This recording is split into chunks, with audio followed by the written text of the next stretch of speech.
Here we go, the exciting conclusion. Chapter 20, this is the last one. This is called A New Beginning. Almost 13 full moons to the night since Mr. Oakes killed Ragweed, Poppy and her husband, Rye, how they met and married, that's another story, stood on Bannock Hill with their litter of 11 little young mice. So a litter means they're kids. They had formed a circle around a small hazelnut tree. Looking on, beneath a full golden moon, was Aerith, the porcupine. This tree, Poppy was saying to her rather restless children, was planted, after a fashion, by my late and my dear friend Ragweed. I can't be sure that it is he who dropped the seed nut here from where this tree has grown, but I would like to think so. Though it is rather frail now, someday this tree will be mighty. I want to affix this. And here she held up a small earring. To a high branch, and affix means like hang or attach. Here I want to affix this to a high branch, so as the tree grows, it will glitter in the sky for all of us to see forever. Hey, does Ma love making long speeches, or does she? Whispered one of the litter maids to one of her brothers. And here on Bannock Hill, Poppy went on, once forbidden to us, though we too live in Dimwood Forest, we shall have our dancing place. It doesn't matter how you dance, my children, slow or fast, by jumps or steps, as long as you are free to dance in the open air by the light of the moon, all will be well. Now, Aerith, if you please.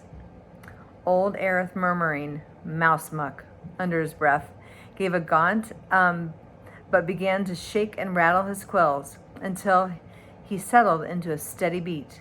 Then the 11 young litter mice began to dance their own way, with jiggles and jumps and leaps and loops. As for Poppy and Rye, they spun around and around in a stately waltz, dancing by the light of the moon and the earring, which glittered high in the hazelnut tree. Here's a picture. Can you see it?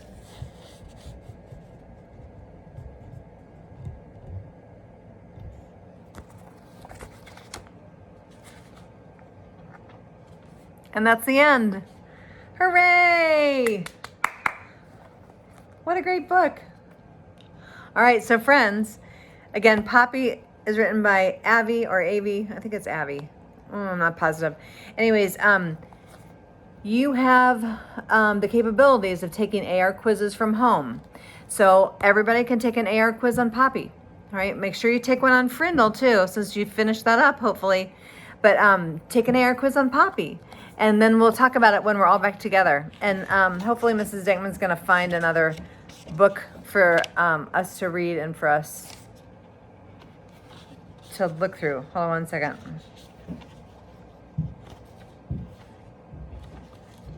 Oh, wait. There might be one more. Oh, I see what this is. Okay.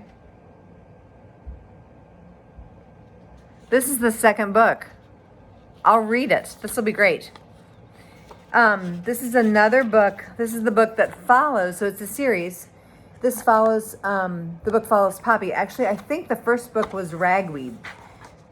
Yes, the first book, if you want to get it, I don't have Ragweed, but the first book before this one was Ragweed. The book after this, it's giving us a little glimpse into the next book. So let me read to you this little glimpse. The next book is called Poppy and Rye. So that means Poppy and her husband. Chapter 1 is called Clover and I guess it's Valerian. Clover and Valerian. Yeah. All right, here we go. Clover, Clover, love, you need to wake up. Something awful is happening. Clover, a golden mouse, was small, round, and fast asleep in a snug corner of her underground nest. Too sleepy to make sense of the words being spoken to her, she opened her silky black eyes, looked up, and gasped. Was that Ragweed leaning over her? Ragweed is a particular favorite of her 63 children. He had gone east in search of adventures, but he had not been heard of for 4 months. Clover missed him terribly and kept wishing that he'd come back. Her eyes focused. She could see more clearly now. "Valerian?" she asked. "Is that you?" Valerian was Clover's husband. He was a long-faced, lanky, middle-aged golden mouse with shabby fur of orange hue and scruffy whiskers edged with gray. His face bore a fixed expression of being perpetually overwhelmed without knowing quite what to do about it. For the moment, his tail was whipping about her with great agitation. "Is something the matter with the children?" Clover asked. She had recently given birth to a new litter, her 4th litter that year, and she was tired, and she hadn't ventured from the nest in more than a week. "They're fine," Valerian assured her. "But Clover, you've got to see what I've discovered. You're not going to believe it." "Can't you just tell me what it is?" Clover replied with a yawn. She never got enough sleep. "Clover," Valerian whispered, we're in great danger." A startled Clover looked around the nest where she and Valerian and all their children had made their home for 6 happy years. A small, deep, and comfortable nest consisting of 3 chambers. Each of its rooms was lined with milkweed fluff. There was a family room, a master bedroom, and the children's nursery, where 13 of the babies were currently sleeping.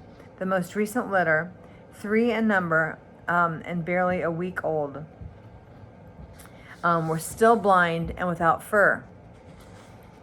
They were with Clover. "Clover, love," Valerian urged, "please get up.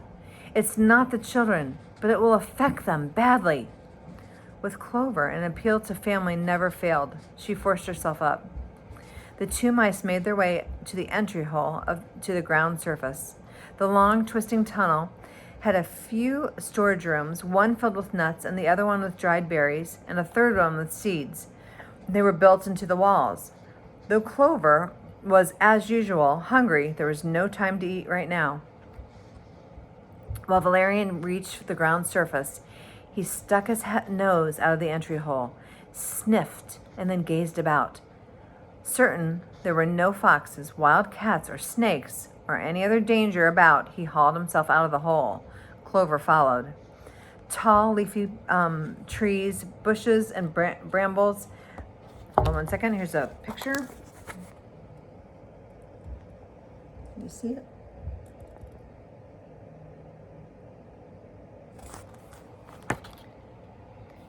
And brambles veiled the late summer sky, a sky aglow with the light of the full moon.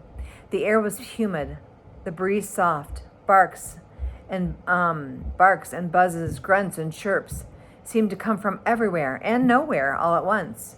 Valerian scampered down to one of the many paths that radiated from the nest. When she took the path that followed a steep decline, Clover knew they were heading for the brook. The brook, as the mice called it, meandered lazily between low, leafy banks. Water lilies floated on its wide, shallow surface. There, fireflies flashed, butterflies danced, mosquitoes, like ancient instruments, droned. Water bugs scooted, cattails, standing tall, swayed to the rhythm of the night. With nothing rough or dangerous about the brook, the young mice loved to frolic about its banks. Rarely was the water more than 6 inches deep.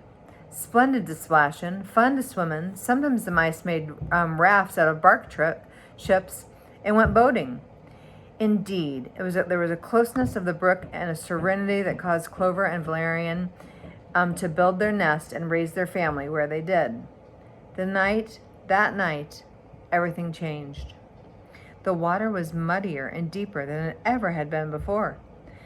A full 3 feet of bare earth at the base of the pathway, the children's beach, had sunk beneath the water. Lily pads and cattails were gone. No bug teased the brook's surface. Chips of wood floated here and there and everywhere. "Look!" Valerian cried in a hushed voice. He pointed down the stream. At first, Clover didn't see it. Only gradually did she perceive the massive mound of sticks and twigs and logs that spread across the full width of the stream. "Why, my goodness," she gasped. It's a dam, but why? The water." Valerian pointed to the water's edge. "What should I be looking at?" asked a puzzled Clover. "The water," Valerian whispered. "Watch." Clover stared until, with a shock, she jumped back. "Valerian," she cried. "The water is rising." "Exactly." "But if it keeps coming this fast, our house will be flooded." Valerian nodded. "Clover, love, I'm afraid that the whole neighborhood is going to be underwater soon." But, Clover stammered, "who would do such a dreadful thing?" "Take a gander out there," Valerian argued. This time he pointed across the water. Clover stared. At first she thought that she was seeing nothing more than a flowing brown lump of wood or earth. Then, with a start, she realized that it was an animal swimming on the water's surface. He was large, kind of a large, portly fellow, with thick, glossy brown fur and a black nose and 2 beady eyes. 2 enormous buck teeth, brilliant orange in the moonlight, stuck out from his mouth like chisels. A beaver!" Clover exclaimed. Just to say the word brought understanding. Beavers had come and dammed the brook. As Clover and Valerian stared, the beaver saw them. Lifting his water-soaked head, he offered an immense, toothy smile. "Bless my teeth and smooth my tails," the beaver called out in a loud roaring voice. "I do believe that it's my new neighbors. Hey, pal, good evening, sweetheart. Tickled pink to meet up with you. My name is Castor P. Canid. I guess that's right, Castor P. Canid, but everybody calls me Cass. Hey," he added with another toothy grin, "you know what the old philosopher says? A stranger is a friend that you just haven't met. As for me, I'm head of the construction. So that's my doing the work here. Conad and Company. Progress without pain. That's our motto." But, sir, you've destroyed our brook," Clover managed to say. "Easy does it, sweetheart. Easy does it," Cass boomed, with an insistent good nature. "Don't need to make a mountain out of a molehill now, do we? Or for that matter," he added with a laugh that set his belly shaking, "an ocean out of a puddle." Without saying another word, Valerian and Clover turned and fled back up the path. "Have a nice day," the beaver shouted after them, though it was the middle of the night. I mean that sincerely." As the 2 mice dashed toward their nest, all Clover could think was, "Oh, Ragweed, please, please come home. We need you. Where are you?" Here's a picture.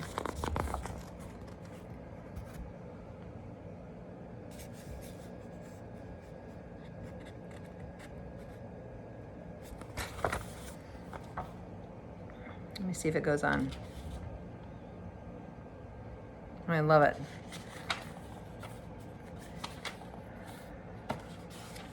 All right, there's one more chapter.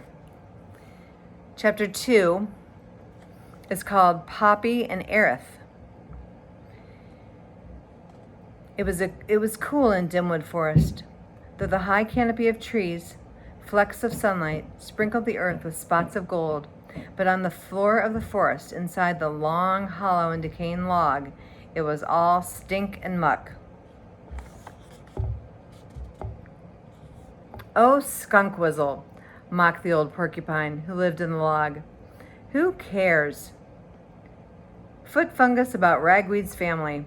I bet they're nothing but nasty nose bumps." Though his full name was Etherazon dorsatum, the porcupine insisted on being called Aerith. Not the sweetest smelling of creatures. He had a flat face with a blunt black nose and fierce grizzled whiskers. Sharp quills covered him from head to tail. He was talking to a deer mouse by the name of Poppy. We know who she is and that they are friends. Though most of her fur was a soft orange-brown, Poppy had pure white fur on her round, gracefully plump belly.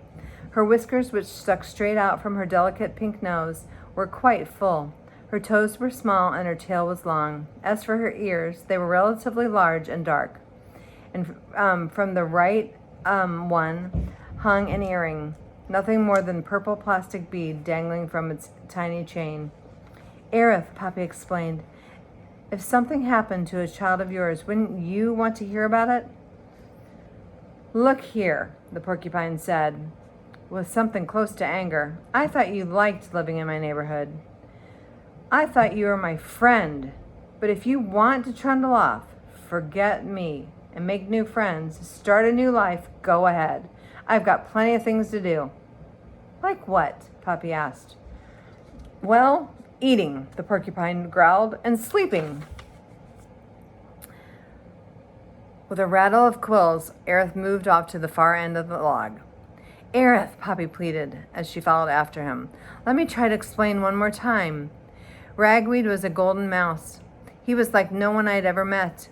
And when he came here, I fell in love with him." "Love?" sneered Aerith. "You can put love in a wasp's nest and chew on it." "But I did love him," Poppy insisted, "and we were going to get married." "Marriage?" Aerith hooted. "Head for the toilet bowl and bring 2 plungers. Yuck." "But then," Poppy continued patiently, "that owl, Mr. Okax, killed him, and—" "Poppy, stop. I've heard this story 1,000 times."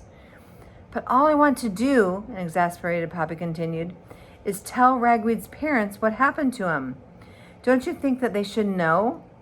Besides, I want to give them this," and she touched the earring, "so that they have something to remember him by."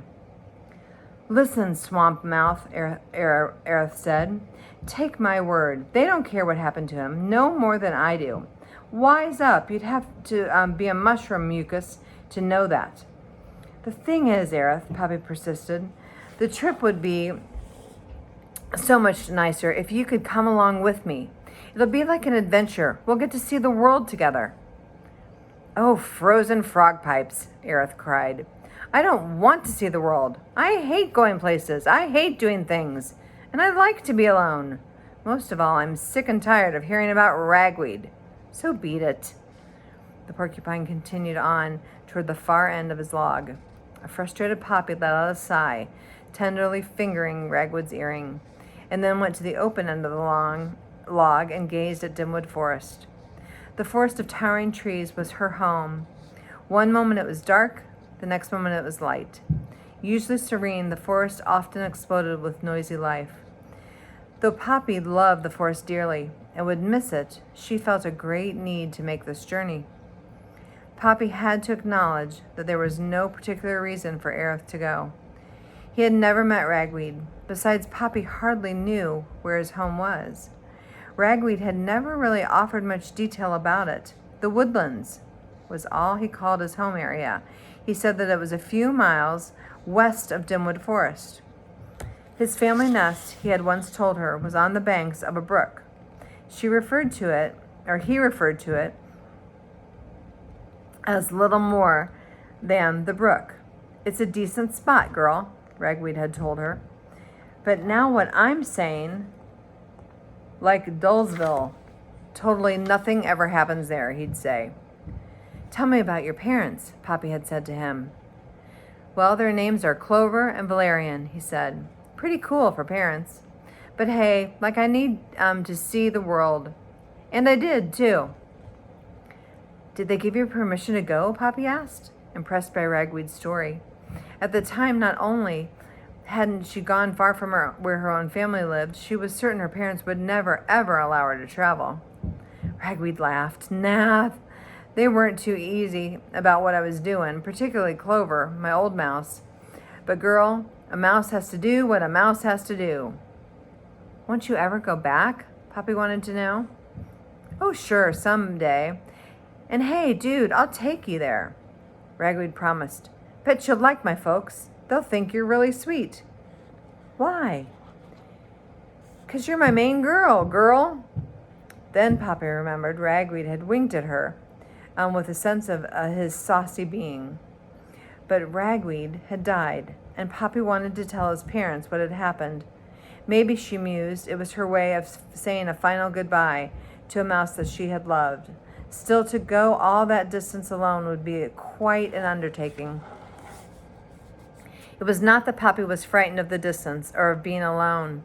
It was merely a question of wanting to go with someone.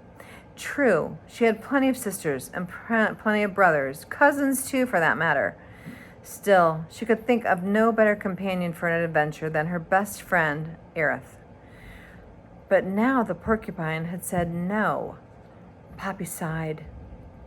There were moments that she actually thought Aerith was jealous of Ragweed. When the notion struck Poppy that it was probably nothing more than Aerith feeling his age, how like Aerith to be so proud that he wouldn't admit to a thing. She wished she had never pushed him so. Never mind, Poppy made up her mind. Since she wanted to go, she'd go alone. Oh well, she thought. I'm sure I'll meet somebody interesting. Besides, once I go to Ragweed's brook, it should be pleasant and calm. Recalling his words about the brook. Poppy smiled. I could use a little dullness in my life, she thought. Poppy went back to the log to say goodbye to Aerith.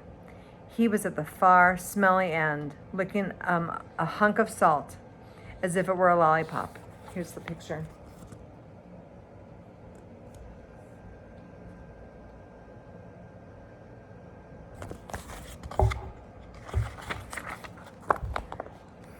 Trying to keep from inhaling too much, Poppy said, Aerith, I want to say goodbye. The porcupine offered an indignant grunt. And Aerith, I should apologize. What for? For asking you to come. Aerith paused in his licking and squinted angrily down at Poppy. Why? I should have remembered that you're too old for such a trip. And all of a sudden, the salt dropped from Aerith's paws with a clatter. Too what? He gasped. Well, you know, Poppy said with care, elderly. Me? Me? Old? Elderly? The porcupine cried, quills bristling. You twisted little bee-burp. I can do whatever I want, whenever I want, wherever I want. Or are you hankering to turn yourself into a bruised bee-bottom? But Aerith, look here, he roared on. I can keep up with you any day of the week, any night too, for that matter. You slippery spot of a squirrel splat. You mean that you'll come with me? Poppy cried, trying to keep from grinning. Blow your nose and fill a bucket, Aerith screeched. Can't you understand anything? Never mind me going with you. You're going with me. And with that, Aerith burst past Poppy, moving so fast, so furiously that the quills combed her belly fur for 27 neat rows. Poppy laughed and ran after him. Okay, so that's a preview. That's kind of a cool preview of the next book. Let me see what I call it. It was called Clover and Valerian. So that's the next book. All right, don't forget to take an AR quiz. Hope to see you really soon.